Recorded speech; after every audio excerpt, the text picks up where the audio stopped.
जय हिंद दोस्तों, पॉलिटी की इस क्लास में हम देखेंगे शासन के प्रकार और राज्य के लिए क्या क्या अनिवार्य तथ्य है। तो सबसे पहले हम समझते हैं कि आप एक चीज़ में बहुत कंफ्यूज हो जाइएगा। जब भी संविधान कहेगा कि राज्य के लिए अनिवार्य तत्व है, तो आप यहाँ ये मत समझिएगा कि राज्य मतलब स्टेट। संविधान राज्य बोलता है मतलब देश की बात कर रहा है कि एक देश के लिए किन किन चीज़ों की ज़रूरत होती है, कितनी चीज़ें रहेंगी तो आप उसको देश कहिएगा। तो 4 चीज़ों की ज़रूरत है। सबसे पहले उसका एरिया, क्षेत्रफल होना चाहिए, जैसे भारत का क्षेत्रफल है। उसी तरह उस क्षेत्रफल के बाद उसमें जनसंख्या होनी चाहिए, तो जनसंख्या भी जरूरी है उसके लिए। अब उसकी संप्रभुता होनी चाहिए, सोवर्निटी। ये सबसे बड़ा चीज होती है। संप्रभुता या सोवर्निटी क्या होती है? संप्रभुता का मतलब क्या होता है? जब कोई देश अपने आंतरिक और बाह्य दोनों ही डिसीजन को बिना किसी के दबाव, बिना किसी के प्रेशर में आकर ले लेता है, तो उसे हम कहते हैं उस देश के पास संप्रभुता है। और अगर नहीं ले सकता है तो उसके पास संप्रभुता नहीं है। जैसे मोदी जी हमारे देश के अंदर नोट बदलना था, किसी से परमिशन नहीं लिए, उनके पास आंतरिक संप्रभुता थी। बाहर में सर्जिकल स्ट्राइक किए, एयर स्ट्राइक किए, विदेश में बहुत से समिट में भाग लेते हैं, समझौते करते, बिना किसी से पूछे। कोई उन पर दबाव नहीं बना सकता है। इसका मतलब ये है कि हाँ, हमारे पास संप्रभुता है। भारत की संप्रभुता, अभी क्वेश्चन आएगा कि भारत की संप्रभुता किसके पास है? तो भारत की संप्रभुता संसद के पास होती है। तो आप समझ गए संप्रभुता क्या होती है। अब शासन, हाँ, उस देश के पास शासन भी रहना चाहिए, एक बड़ा सा किसी न किसी के पास शासन। जैसे देश की बात करेंगे तो शासन 2 लोगों के पास है, प्रधानमंत्री रियल रूप में, राष्ट्रपति केवल ऑफिशियली रूप में होता है। तो ये 4 चीज़ों के पास अगर जिनके पास है उन्हें हम राज्य यानी देश कहेंगे। यहाँ राज्य मतलब स्टेट मत समझिएगा। अब बात करते हैं क्या बिहार एक देश है? तो जेन्युइन बात है, आप कहेंगे कि कैसा मजाक वाला क्वेश्चन है, नहीं है। लेकिन चलिए चेक करते हैं। बिहार के पास एरिया है, बिहार की बात जनसंख्या है, बिहार के पास शासन है नीतीश कुमार का वर्तमान समय में। लेकिन क्या बिहार सरकार के पास संप्रभुता है? नहीं है। बिहार सरकार नहीं रोक सकती है केंद्र सरकार के कुछ फैसलों को। जैसे नोट बदला गया, बिहार सरकार के पास संप्रभुता रहती थी, नीतीश कुमार कहते हैं कि मेरा पुराना वाला ही नोट चलेगा। नहीं है, बिहार सरकार के पास संप्रभुता नहीं है, इसलिए बिहार सरकार क्या है? एक राज्य है। तो राज्य और देश में सबसे बड़ा यही डिफरेंस हो जाता है कि देश के पास ये चारों चीजें होती हैं, जबकि स्टेट यानी राज्य के पास संप्रभुता छोड़कर ये तीनों चीजें ही होती हैं। अब बात आती है शासन के प्रकार। अब आप सबसे बड़ा कंफ्यूजन होता है लड़कों को, शासन में कितने प्रकार हो जाते हैं? शासन के बहुत सारे प्रकार आप देखे होंगे। आज हम लोग इसको समझते हैं क्या होता है। जैसे एक आता है राजशाही, एक होती है तानाशाही, एक होता है साम्यवादी जिसे कहते हैं कम्युनिस्ट, एक होता है गणराज्य, गणतंत्र जिसको बोलते हैं गणराज्य, एक होता है लोकतंत्र। अब भारत किस में आता है? संसदात्मक लोकतंत्र, अध्यक्षात्मक लोकतंत्र, प्रत्यक्ष लोकतंत्र, अप्रत्यक्ष लोकतंत्र, संसदात्मक हो गया। फिर उसके बाद आता है आपका संघीय व्यवस्था, एकात्मक व्यवस्था। इन सब के बारे में आज हम लोग डिटेल से चर्चा करते हैं। चलिए देखते हैं। देखिए, दुनिया में अगर आप शासन की बात करिएगा तो ये आपको 5 टाइप के शासन देखने को मिलेंगे। अब हम लोग स्टार्ट करते हैं राजतंत्र से। इसमें आपको थोड़ा बहुत पहले से नॉलेज होगा। राजतंत्र में एक राजा का शासन चलता है, राजा या रानी का शासन चलेगा। अगर आप इसको देखना चाहिए एग्जाम्पल के तौर पे, तो अरब देश जितने होते हैं, ज़्यादातर अरब देश में आज भी राजा का ही शासन है, राजा वहाँ शासन करता है। अगर आप ब्रिटेन की बात करेंगे, यूनाइटेड किंगडम की, तो वहाँ पर भी रानी का शासन है, लेकिन वो नाम मात्र के लिए वहाँ पे राजतंत्र है। तो वो क्या हो गया? मोनार्की। इसमें राजा का शासन चलता है। ये अच्छा भी हो सकता है, खराब भी हो सकता है, ये डिपेंड करता है राजा पर। इस पर जनता का कोई दबाव नहीं रहता है। अब आप बात करेंगे मुगल राज में। भारत में पहले तो राजतंत्र ही चला करते थे। अब आते हैं हम लोग तानाशाही पर। तानाशाही को इंग्लिश में कहते हैं डिक्टेटरशिप। ये क्या होता है? जब कभी देश का सेनापति या ऐसा व्यक्ति जिसके हाथ में सेना रहती है, वो राजा को हटाकर खुद कब्जा कर लेता है, तो उसे हम कहते हैं तानाशाही। तानाशाही सीधे नहीं आती है, तख्ता पलट के बाद तानाशाही आती है। जैसे हमारा पड़ोसी मुल्क पाकिस्तान को देखेंगे, वहाँ पर 1998-99 के दौर में नवाज शरीफ की शासन थी। नवाज शरीफ शासन थी और सेना प्रमुख उस समय वहाँ के थे जनरल परवेज मुशर्रफ। उन्होंने क्या किया? सरकार को हटा दिया। जब सरकार को हटा दिया जाता है जबरदस्ती, तो उसे कहते हैं तख्ता पलट। तख्ता पलट के बाद पाकिस्तान का शासन चला गया परवेज मुशर्रफ के बाद, और परवेज मुशर्रफ हो गए सैनिक शासक। सैनिक शासकों को हम लोग तानाशाही के नाम से जानते हैं। जैसे आप पुराना पाकिस्तान देख लीजिएगा, वो क्या थे? तानाशाही। अगर आप उत्तरी कोरिया की बात करेंगे तो उत्तरी कोरिया भी क्या है? एक तानाशाह है। अगर आप इराक की बात करेंगे, इराक के सद्दाम हुसैन तानाशाह थे। सीरिया के बशर अल असद तानाशाह थे। आप होस्नी मुबारक मिस्र की बात करिए, तानाशाह थे। आप लीबिया के देख लीजिए, मुअम्मर गद्दाफी वो तानाशाह थे। तो अरब प्रायद्वीप में या अरब और अफ्रीका के देश में तानाशाहियत बहुत ज़्यादा बढ़ गई थी, और इसी तानाशाहियत का अत्याचार का नतीजा हो गया 2011 में। 2011 में तानाशाह के इशारों पर फौजी बहुत ज़्यादा टॉर्चर करते थे, तो ट्यूनीशिया का एक फल विक्रेता अपने शरीर पर पेट्रोल छिड़क के आग लगा दिया, जिस वजह से वहाँ की जनता पूरी खिलाफ हो गई और उन्होंने क्रांति कर दिया इस तानाशाह के खिलाफ। तानाशाह के इस खिलाफ क्रांति को अरब स्प्रिंग कहते हैं। क्वेश्चन भी कई बार पूछ चुके हैं। अरब क्रांति यानी अरब स्प्रिंग, अरब का बसंत कहाँ से चालू हुआ था? ट्यूनीशिया से। अब बात करते हैं हम लोग कम्युनिस्ट की। साम्यवाद किसे कहा जाता है? साम्यवाद, अब इसको तानाशाहियत का आपको कई एग्जाम्पल जो हमने बोला आप उसको नोट कर सकते हैं। साम्यवाद किसे कहते हैं? ये क्या होता है साम्यवाद? जब कभी भी किसी देश का शासन कुछ खास लोगों के समूह द्वारा हो, यानी किसी एक पार्टी द्वारा, यानी लोगों के समूह द्वारा, कुछ लोगों के समूह के द्वारा होने लगता है, तो उसे हम लोग साम्यवादी कहते हैं। इसमें एक ही पार्टी होती है, सिंगल पार्टी। जैसे आप चाइना की बात करेंगे तो चाइना में एक सिंगल पार्टी है जिसका नाम है कम्युनिस्ट पार्टी ऑफ चाइना। तो इसमें एक ही पार्टी द्वारा शासन होता है। ये थोड़ा बहुत ही रूड माना जाता है, यहाँ पे जनता की ज़्यादा बातें नहीं सुनी जाती हैं। जैसे आप चाइना देखिए, चाइना की जो संसद ने जो बना दिया वही रूल हो गया, सबके लिए वही हो गया यहाँ पे। तो ये हो गया कम्युनिस्ट, चाइना कम्युनिस्ट है। इससे पहले रशिया, जो रशिया का उस समय पुराना नाम हुआ करता था USSR, जो अभी हो गया है रशिया। आप देखिए USSR में 15 देश हुआ करते थे, जिसके टूट गया 15 देश इसमें टूट गया, जिसका पूरा नाम होता है union of Soviet socialist Republic, जिसे आप लोग शॉर्टकट में सोवियत संघ के नाम से जानते थे। सोवियत संघ 1991 की स्थिति में 1991 में टूटकर यह रसिया नाम का देश बन गया। तो अभी फिलहाल चाइना एक कम्युनिस्ट देश है। अब बात करते हैं गणराज्य किसे कहा जाता है। गणराज्य क्या होता है? जब कभी भी देश के प्रमुख का चुनाव हो, देश के प्रमुख का चुनाव, तो उसे हम कहते हैं गणराज्य। देश का प्रमुख जैसे हमारे लिए है राष्ट्रपति, देश का प्रमुख, भारत की बात करेंगे तो भारत के देश के प्रमुख है राष्ट्रपति। तो राष्ट्रपति का अगर चुनाव हो रहा है तो हम उसे कहेंगे गणराज्य। ठीक है। अब लोकतंत्र किसे कहेंगे? तो शासन के प्रमुख का अगर चुनाव होने लगे, शासन के प्रमुख का चुनाव। अब हमारे शासन के प्रमुख कौन है? PM। तो अगर शासन के प्रमुख का चुनाव हो रहा है तो उसे कहेंगे लोकतंत्र। लेकिन देश के प्रमुख का चुनाव होगा तो उसे कहेंगे गणराज्य।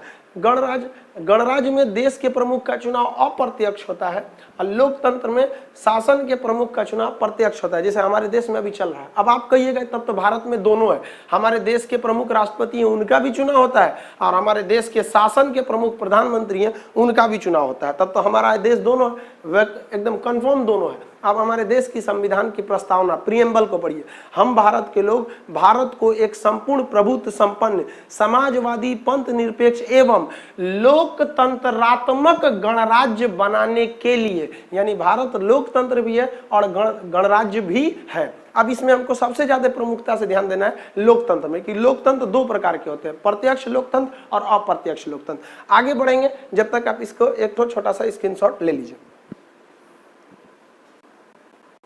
देखिए अभी हम लोग मेन फोकस करेंगे लोकतंत्र पर। लोकतंत्र किसे कहा जाता है? आप लोग बहुत बचपन में पढ़े होंगे अब्राहम लिंकन के लोकतंत्र का सिद्धांत, government of the people, by the people and for the people. जनता की सरकार, जनता के द्वारा, जनता के लिए, उसी को कहते हैं लोकतंत्र। इसमें जनता का शासन होता है, जनता सीधे चुनाव करती है। अब ये दो तरह का होता है, एक होता है प्रत्यक्ष लोकतंत्र डायरेक्ट डेमोक्रेसी, और एक होता है अप्रत्यक्ष लोकतंत्र इनडायरेक्ट डेमोक्रेसी। क्या होता है समझिए।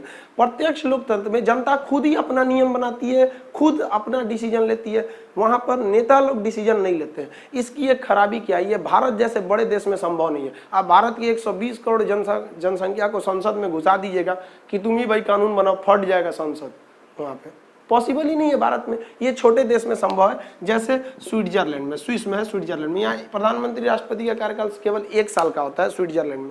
स्विट्जरलैंड ये एक प्रत्यक्ष लोकतंत्र है, ये केवल छोटे जनसंख्या और छोटे क्षेत्रफल वाले देश में ही पॉसिबल है।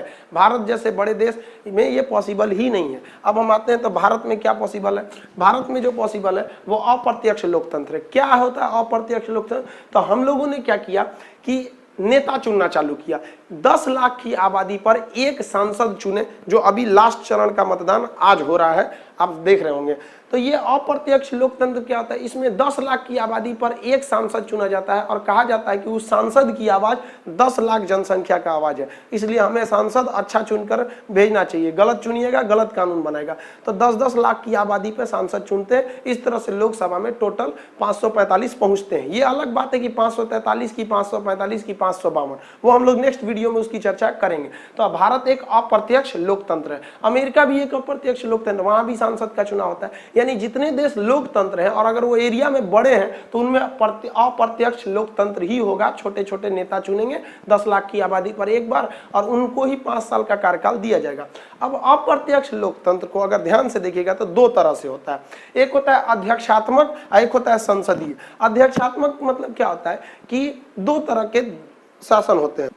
देखिए अध्यक्षात्मक लोकतंत्र क्या होता है, इसमें औपचारिक यानी मतलब बस ऐसे नाम के लिए, और वास्तविक मतलब रियल शासन दोनों एक ही व्यक्ति के पास होता है, जैसे राष्ट्रपति के पास होता है। जैसे आप बात करेंगे यूएस से डोनाल्ड ट्रंप साहब की, देश के औपचारिक भी वही है, वास्तविक भी वही है, वहां कोई प्रधानमंत्री की जरूरत नहीं है, तो इसे कहते हैं अध्यक्षात्मक लोकतंत्र। अब अध्यक्षात्मक लोकतंत्र कैसा होता है, अप्रत्यक्ष होता है।